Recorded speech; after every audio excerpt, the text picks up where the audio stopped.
Hi friends, welcome back to Anish creations. మేము అమ్మమ్మ వాళ్ళ ఊళ్ళో ఉన్నాము. మా మామలు చేపలు పట్టడానికి పొలం దగ్గరికి తీసుకువచ్చారు. ఒక్క చేప పడింది. ఆ ఒక్కదాన్ని వాళ్ళు అక్కడనే విడిచిపెడదామన్నారు, కానీ మేము తీసుకువెళ్దామని తీసుకువచ్చాము. దాన్ని నీట్గా కడిగేసి మంచిగా కట్ చేసి మసాలా పెట్టి అరిటాకులో పెట్టి పొయ్యిలో పెట్టాము. ఆ పనంతా మా చిన్న మామయ్యకి అప్పచెప్పాము. పాపం చేస్తుండు.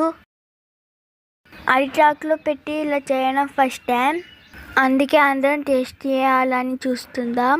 ఒక 1 hour తర్వాత చూసాము, చాలా బాగా కుక్ అయింది. ఫస్ట్ మోను టేస్ట్ అయితే సూపర్ అంట. తర్వాత అన్నయ్య కూడా సేమ్, టేస్ట్ అయితే సూపర్. సబ్స్క్రైబ్ చేసుకోండి. Thank you so much.